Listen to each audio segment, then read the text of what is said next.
want to thank Fred's Food Club for sponsoring that. We're honored to have today with us two local artists, Frank Timberlake, Ada Gooman. Ladies and gentlemen, thank you for being with us today. Thank you. The reason that you're here is that you both are participating in a gallery opening. The gallery opening will be a celebration of the exhilarating new display by the art of 40 area artists featuring more than 150 paintings, pictures, prints, sculptures, and artful creations. Opening receptions free to the public with free adjacent parking, music provided by cellist Jeff Hatley, and light refreshments. This is Sunday, September 14th, which is Sunday week, from 2 to 5 at the Tar River Art Gallery in the Wright Hall of the Dunn Center on the campus of North Carolina Wesleyan University. Frank, yeah. Both of you have had an integral part in getting the show up and running on this. Tell us a little more about it, please. Oh, I helped with the publicity, but my good friend and co-artist Ada Gooman got me into this, got me invited to be one of the participating artists, and it's just a phenomenal opportunity. It's only 0.45 miles from here, yes, in the Dunn Center, but it is an extraordinary exhibit, and as you mentioned, it's 40 different artists, and I'm just proud to be one of them. But Ada and two other ladies, and she may want to tell you about that, they actually kind of crafted this thing together, and then I got invited to be a participant in it. Ada, so let me ask you, of the 40 artists, you said they're different mediums. That mean there's art, sculpture. What sort of things can people expect to see when they come to the show?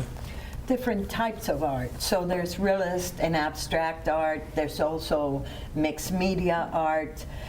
There's photography, which is an art, and an assortment in between of those different things, different stuff. Are they all local artists? No, they're regional, local regional. So, but we do have quite a few Rocky Mountain artists. I'm one of them. Yes, ma'am.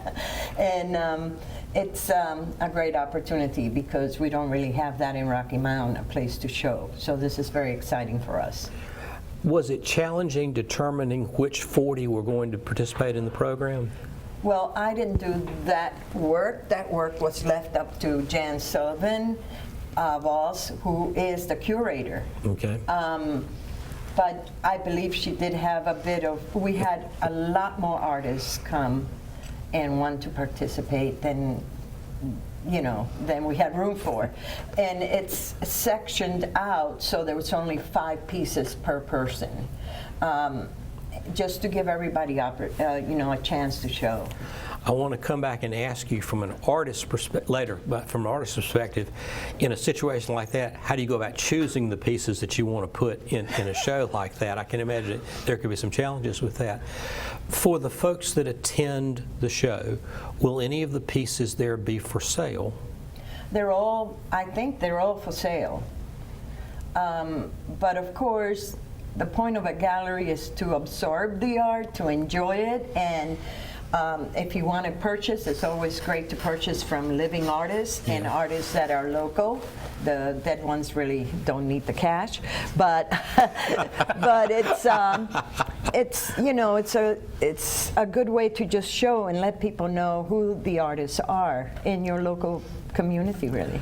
Since both of you have had your work shown before in different galleries, how does the Dunn Center stack up with regards to being? Wow. Ada's been doing it a lot longer than I have, but I've only been showing maybe 7 or 8 years, and to have a venue like this that first of all can handle 150 pieces of art. Now, some of them are this tall and this big, and some of them are this big, yes. But to have 150 pieces in one place in a facility that's open Monday through Friday, 10 a.m.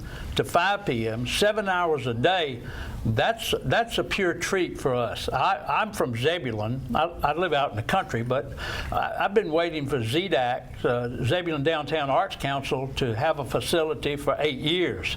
And what brought me to Rocky Mount is, I don't know, 6 or 7 years ago, I did a downtown collection as some of the buildings were being refurbished and that sort of thing.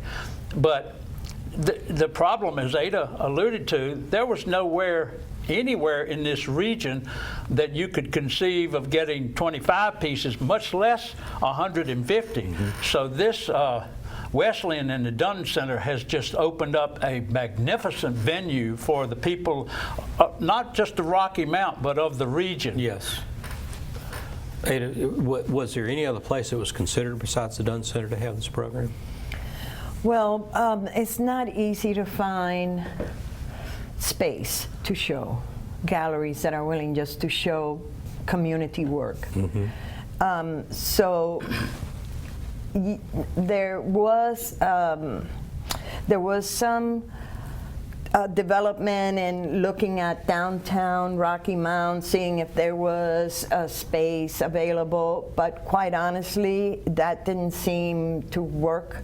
First of all, you need a lot of people to participate, and quite frankly, there wasn't that kind of traffic. So this is perfect. It's a place where naturally there are people coming here on a normal time, and so yeah, this was the ideal spot, really. Excellent. Frank Timberlake, we're honored to have the artist here with us and glad we can spend some extra time together. I'd like to just drill a little bit deeper into, as an artist, what you're doing and how you got started. Ada, you are an abstract artist. And in terms of the notes that you gave me for this, work aims to balance chaos and order, evoking emotion through the use of bold colors, dynamic lines, and simple, almost tribal forms. Let me start with that last word. When you say tribal forms, what do you mean by that? What I mean by that is shapes that are repeated. Or, as you see, the so-called leaves, if you want to call them, the shapes are repeating. That's a very tribal thing. Also, not being exact. We don't know if they're trees. We don't know if there's a fire. We don't know if there's water involved. Or we don't really know a story. So, in abstract, the story comes from within the person, the viewer. Each person looks at it and sees something different. Yes. Musical notes. Exactly. Okay. So the viewer is the one that's actually representing what it is or explaining. What was your motivation? What was your inspiration behind this picture? Well, as I believe I told you, I'm having a show with a few other artists, and we were asked by Jan, the curator, for it to be a landscape show. Okay. So in this case, I had guidance that said, you know, we want to sort of keep it, it's called Four Perspectives. I'm the abstract artist, so it's to balance off the other more surreal and realistic art that's going to be there. To me, this is almost a day to night. Nighttime sky here, day, sunrise or sunset here, water, two different shades of water. Is that the sort of emotion that you're looking for when you put something together like this? That's an explanation, not an emotion. Okay. So what I am looking for as an emotion is for you to be drawn in and somehow feel something. Now, you don't have to necessarily like it, or abstract, it's one of those things that you may not like it, but you want the person at least to get drawn in, so that they can experience it and they can walk away and say, that's crap. But I mean, that's the emotion. If they're drawn in, Exactly. Positive, negative, but what you're hoping to avoid is apathy towards it. Exactly. Okay. I see a song. I mean, it's clear to me, and the mood changes in the song with the colors. I can also see a 3D with this. This green part is almost a wall or a cliff that is in the distance. So abstract art has the same laws as realistic art. The law is first of all, there needs to be some sort of movement or space where you're actually seeing different spaces. This has to be that kind of thing. Also, color must always balance. Somehow it has to balance, it has to have energy.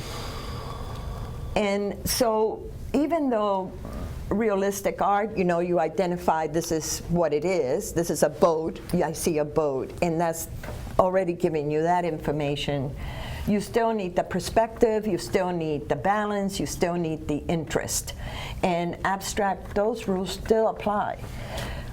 It's just that it's something that's coming out of me, not something known. You also said, I want to quote you, abstract is what I paint, and the reason is that abstract is very internalized. There's only one place you can create abstract, and it is within you. It's about motions and views. Difficult art to understand, and the only way to comprehend it is to feel it. Like jazz, it's spontaneous and most of the time not boring. You may not like it. You may like it or not like it. Maybe you don't understand it, but it won't bore you. I just want to say, you mentioned jazz. Jazz musicians will tell you that they can play the same song 4 nights in a row, and each performance will be different because jazz is also about emotions, about how in the moment the jazz musician feels about he or she's going to play Exactly. the play. Is that? Would you say that's the same way with your painting? It's the same way. I'll never paint this again. And if I do paint something similar to it, it won't have the same energy. I don't go around copying my art, if you know what I mean. Yes. Because each time I go into my studio and I sit down, I'm a different person. And that person is making the decisions of balance, color, tone. When did you know that you had a talent for art? I started in high school, went to a couple of high schools that were art focused. And I didn't know if I had a talent, but I knew I liked art. I knew what it made me feel. And I think that's one of the things artists will tell you. A lot of them are very insecure about, you know, what they're doing. Is it good? Is it not good? And the fact is that you have to really just go with it if it feels right. You know, if it makes you feel really good. So when did I know that I had talent? I think it's been a very recent experience for me. Really? I would say in the last 12 years. Really? Yes. Had you been making art the entire time, your entire life? I have, but I also had a regular job. I wasn't a very good starving artist, so I wanted a regular job, and I would try and paint within the weekends or whenever there was time, but it's not the same. Now, I'm able to paint at will. I'm able to paint at night, in the morning, whenever I want for 4 or 5 hours at a time. That was impossible before, and what I've seen now is that the progression is so much greater. It's like a pianist. You know, they need to practice. The more you do it, the better you become. Exactly. The better you become, the more you want to do it, the circle continues. It has to be like that. Yes. And I think there's a lot of artists that say, oh, I'm not doing so well, or I don't like what I'm doing. Basically, the problem is probably the dedication to it, the time dedication. Yes. Congratulations. Thank you. This is a beautiful piece. Thank you for so bringing much. it. Frank, let's turn to you. Let's start with the obvious, your last name. The Timberlake name has been known for a long time. Your cousin, Bob Timberlake, artist, what brought you to start performing and to be an artist? I'd always wanted to. I'm a fairly decent writer because I started my career in news, broadcast news, and fairly decent writer, but it wasn't fulfilling my need to express. And I also I've been in the advertising business and public relations business for 35 years. Which is art in itself, because you are expressing an idea through helping someone express an idea. You're helping that client to express whatever they want to express or need to express. whether it's public relations or advertising. But I wanted something also that I could put my stamp on, that wasn't tied to a client, and also gave me some personal release. So I started to paint. Boy, howdy, was that some lousy stuff. And my cousin Bob, Ada and I are good friends. I've never shown some of my painted works because, you know. Anyway, Bob Timberlake, my cousin, is the wealthy Timberlake artist. And I tell people I'm the poor but good-looking one, and everybody laughs. So have at it. But well, if you can't laugh at yourself, you don't get to laugh at anybody else. Very you know? true. And so I started this paint thing, and he gave me some pointers on realism. You know, Andrew Wyeth took him under his wing, yes, and helped make him what he is. And I tried, but I don't want anything impressionistic. I want detailed, pinpoint realism. And so after about 2 years, I said, I can't do, either I don't have the talent, the time, or the patience, or a combination thereof. So I also don't have a reverse gear. So I said, I've got to do something with this. And I caught this lady coming out of Sony cameras. I had lectured at NC State, and she was in the class. And she said, you want to do art with, but digital art? I said, I don't know. And so anyway, she came to my home several times a week for several weeks. She was just coming out of Sony. I bought 2 Sony cameras, and when I shoot a picture, it's different from our phones. If I can interrupt you. Yeah. This is yours. This is a photograph that has been digitally enhanced. Am I correct? With a process that you patented. Right. My first show, and I was brand new in it, and a museum in Virginia gave me my first one-man show, and I said, well, you want me to bring a piece of work? They said, no, we want you to bring 45 pieces of work. And so I went around that county in Virginia. I had one free day, and I went around and shot 486 photos. And I shot 38 to 45 photos of this same scene. Okay, and then what I do is, once I do that, I pick a primary color, which you could understand that orange would be a primary color. Well, in that part of Virginia, it was November the 18th of 2017, I believe. And in that part of Virginia, frost had already occurred, and all of these green leaves that you see through here were brown. And I did not want the picture turned. I wanted it turning. So I went back, and I actually went through here, and there was a few of them that might have been green, but the bulk of them were brown, and I turned them back green, and I enhanced the water. Okay. So here's the process. In this process, what I do is I take the photo, and your phone shoots 8, 10, 12 megapixels. I shoot 45 to 60 megapixels. I've just recently bought a camera that shoots between 85 and 100 megapixels. Which enhances the clarity. Enhances the clarity. And yet sometimes they're so sharp that I will come back and dull it just a little bit. But it's in the raw. Then I turn up the hue, the saturation, and the temperature. Then I put it into software that I had to have made proprietary, or software was made. I had to have it made for me. And one picture, it's kind of like painting. One picture may take 3 hours. One picture may take 3 days, and one picture may take 3 weeks, not solid, but working on it to get it there. And then once I get the picture like I want it, I send it to Atlanta and have it put on a frame, because Bob sent me, and that's why I like Ada's. When she finishes with it, it's ready to hang. Bob sent me a print, and let me tell you, to get it matte, glassed, and framed, it cost the print was worth $125 or something like that. It cost $300 to get all that done, and mine come back ready to hang. So what you're saying is you send the digital print to Atlanta to have it transfer onto the canvas. Then the whole thing comes back to me, and then with each one of mine, because I do have a lot of writer in me, I write a story on the back.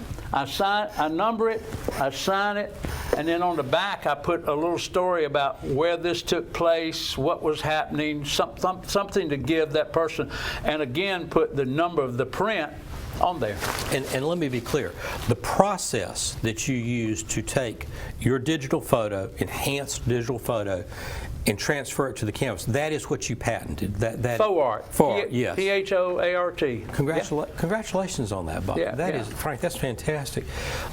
Your inspiration, since I'm going to guess, Ada, yours is internal. You see something, you internalize it, you're putting it on canvas.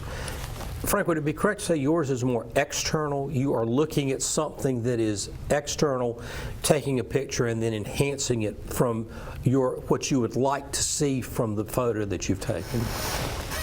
I think for whatever reason I was given a second vision, because when I look at something now, Lim, it's almost like it's framed, and I see that picture, and quite honestly, I've had people say, "Will you come to my plantation, my farm?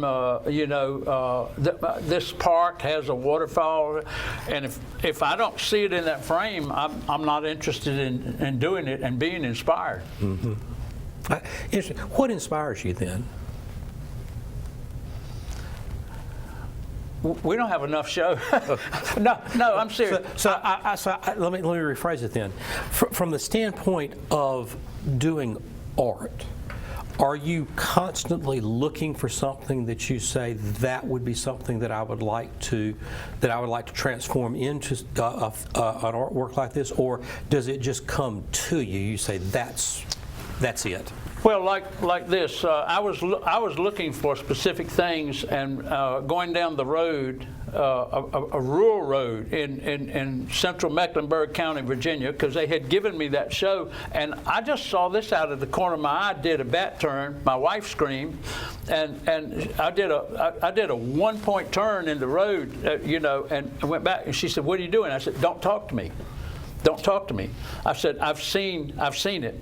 And so I parked the truck, grabbed my cameras, went there, and I probably took, 40, 50, 60, I don't remember how many, somewhere between 35 and 40, pictures. But catching that out of the corner of my eye was good enough to say, that's it. That's it. That's it. And then I have to manipulate down which picture is the best to work with. So this picture could have been a much broader picture. This may be just something like this could be just part of the picture that you took in whole, that you cropped, enhanced, and developed. Yeah, I remember taking some limbs that were from this tree to over here, and then I remember taking some too wide, and I said, that doesn't show what I wanted to show. I wanted to show the water, the sky, and this tree. And so I cut that off, and this over here was actually not very pretty. And yeah. Ada, let me come back to you. Let's just use this picture as an example.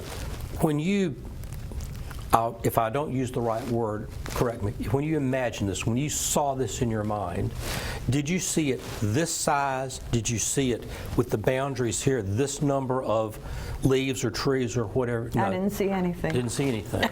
I didn't see anything. You just started. So I like shapes. Like I said, that's the tribal part of it. And I knew I had to do this project, which is the first time that I've been told, let's do a landscape. And there's a shape that I already had envisioned, which is that leaf, tree, whatever you want to call it. But I wanted it to be very simple. I wanted it to be repetitive. And I knew I wanted it to be interesting, so I had to change color, shape slightly. That's all I knew. So when I sat down to paint, I just allow my brush to go, and then all of a sudden I notice, hey, these trees or mushrooms, some people call them, and this is like you're under, you know, you see different things. I'm just looking at rhythm. I like those stalks, the way they were moving. I like the plants. So I worked on that, and then I did the background. Usually people do a background first, but I like the foreground to be the important part. And then I just started working on it.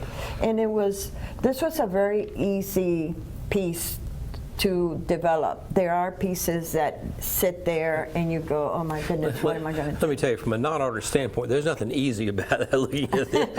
That's very daunting. But well, I mean, it came out. It came out almost perfectly. The muse that you have, the God-given ability you have. Before we go to break, and we're going to come back after this, you mentioned rhythm. I see rhythm in both these pictures. I see the rhythm that you've put here in terms of the non-congruity, but also the association. There's certainly rhythm in Mother Nature here in terms of the Yes, there the is. lack of uniformity there. That is itself a rhythm. Frank, I want to show one other picture to our viewers. This is, and I'm not sure that you can see it very clearly, but this is a picture of a train that is passing in front of the Rocky Mount Event Center. Frank, you did a series of these pictures. I did.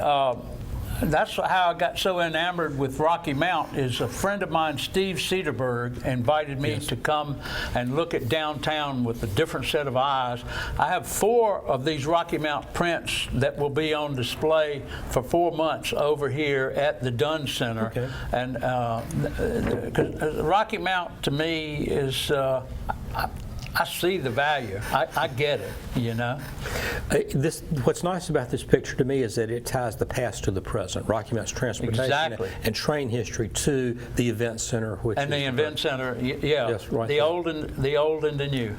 Tell me a little. Let's go back to the art, the show for a second. I asked you off air if we're going to have a lot of the artists there. You said maybe, maybe not. But really, from the standpoint of that, what can people expect when they walk in the door to the Dunn Center? They're going to be dazzled. You know, I'm kind of envious, or I'm envious of people like Ada who can do a brush. I can't do one, but I do my own thing. And when I walked in, I thought, what a joy to be a part of this with this many talented people with so many different ways to bring art to you, and they're just going to be dazzled with it. I definitely think that coming to a gallery and looking at different art is enriching. And I think that they should bring the kids and family. I don't think art is taught as much as it used to be. And this is one way to introduce art, and it's not just in a small phone in a little, 2-inch by 2-inch. This is real life, and it's there to enjoy. It's free. What you can expect is quite a few artists. I'll be there, and I'm always happy to talk to anyone. I think you mentioned a very good point, which is bringing children and young people to the art exhibit as well. Oh, absolutely. Because we never know what sparks an interest in someone, whether it's art or a hobby or a profession or a passion or whatever. But you never know what it is. But I can say this: Yes. It's never bad to introduce a young person to a media or something like this for them to see it. And as you said, with abstract, they may hate it, but they've been exposed to it, which is enough to let them begin to make their own minds up about what they'd like to do. And usually kids love abstract because when they draw, they're drawing feelings. They're not just drawing, they're not really going, for the point by point of a realistic painting. They're putting themselves in it, and that's why Picasso said that it took him so long to draw as a child. And it's because they're working with that. They're working with their And mom and their dad soul. need to bring their checkbooks, because when that child, there's 40 starving artists there, and the Dunn Center is very gracious about this. They will take care of the sale of any piece of art that somebody sees. They're priced and everything, and the Dunn Center takes care of all of that. So that when you come anytime. If you can't make the opening on Sunday the 14th, like I said, the gallery's open Monday through Friday, 10 to 5, which is So primarily come for the experience. If you can afford art, it's better to have a piece that's unique than to have a poster that a million other homes have absolutely. and that you can't really relate to in the same way. Well, I will say too, unique and also a signed, numbered print as well Yes. too. Absolutely, that's still limited. Still limited. That's Yes. exactly right. Our time on these interviews goes so quickly. I could spend the rest of the morning talking to you guys about this, but let me end with this. If you wanted our viewers to take away one thing from our interview from each one of you, what would that be? I would say go and experience it. Go experience art. It's good for the soul. It doesn't do any harm. It's absolutely valuable. Imagine the world without art.